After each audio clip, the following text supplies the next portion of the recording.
June Gillam writes Hillary Broom crime novels inspired by her obsession of what makes ordinary people mad enough to kill. A native of the Central Valley, she lives cradled between California's coastal ridge and the Sierra Nevada mountains. She loves the company of writers and readers and was honored with the Jack London Award for her service to the writing community. June's work is published through her imprint, Gorilla Girl Link. And let's take a look at the item that she is promoting today.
Wow.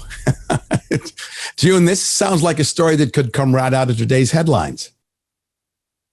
Well, yes, it actually did. Can you hear me? Yes, perfectly. It came out of yesterday's headlines, actually. It's based on the practically physical fight in the Sacramento community when the huge new basketball arena was still just a twinkle in somebody's eye, in the developer's eye, with dollar signs in their eyeballs. The fight that went on to try to prevent that from happening. So the headlines in those days were all about the small homeowners in the small neighborhoods nearby fighting against having something like that built, and fighting against all the gentrification also at the same time that was going on in their little neighborhood. But they ended up losing. And the book itself is basically based on my allegiance to both sides of that conflict, because I'm a Sacramento native. I happen to love the Kings also, but I love the little downtown. I love Alkali Flat, the little old, it's the first residential neighborhood in the whole city, and it's being taken over, and even people are being evicted from their flats. The houses were turned into flats, and now the rents are so high that people are being kicked out of their houses and sent to live in the streets, really, and I've met some of them.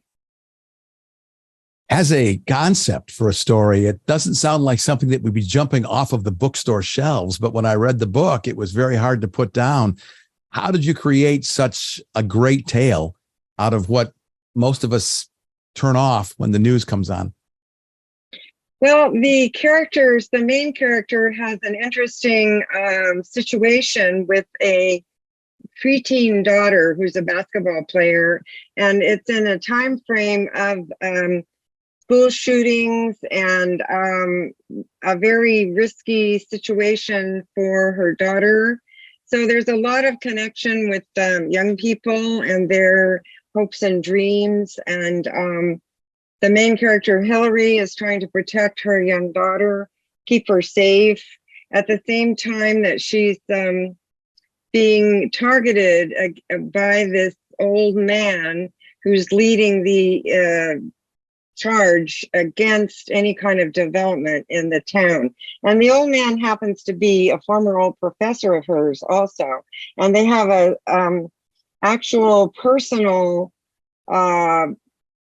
issue between them. And he's done a lot of shady things as a professor of power that she ends up finding out about. So there's a lot going on, sort of skullduggery among the characters.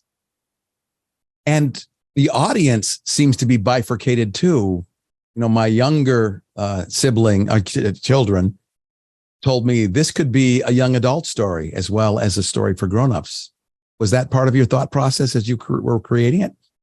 Well, it totally is in terms of the younger characters, because Claire, Hillary's daughter, she was introduced in the book before this book. And she's just a really enchanting character when they're in Ireland in House of Era.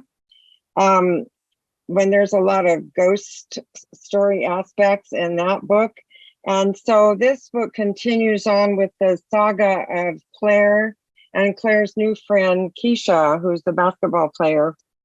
I think that's true. And also it does go into not just middle school, but high schools and college situations. So it does, it spans the age range, because the villain is an old man. He's actually dying, so he doesn't have much to lose. So he can fling all of his energy into trying to ruin Hillary's dreams. Some of the names, ring bells. I saw Claire Booth post how much she loved the daughter's name, and having spent the better part of last week with Claire in Minneapolis, I was thinking about her as I was rereading before our thing today. Do any of your characters actually mirror people that you know? Well, they do. The professor mirrors one of my worst professors at Sac State. The Claire is a young version of my darling Aunt Claire from Scotland, although this Claire is just a Sacramento girl, but still I have my Aunt Claire in the back of my mind when I'm creating this young girl. The other people are also people that I have known, not that I'm very close to, but people in Sacramento that I have known and observed when I've been at city council meetings and when I've been in the park across from City Hall, and noticing the various homeless people and the people who are so upset because they can't find a parking place in Sacramento. It's really a lot about the agony and the ecstasy of living in a growing modern city. We can't let you go without asking you about the video. Incredibly produced. How did you do it? Well, it was an iMovie trailer. So when you have a MacBook Pro or any of the MacBooks, iMovie comes with it. And so I used iMovie, but I'll tell you the truth, I'm not at all happy with it. It was my first effort. And I know that you, Terry, and then Donna, many of my friends and cohorts in this fun game of writing, we're working on getting better and better at our video. Let's put it that way.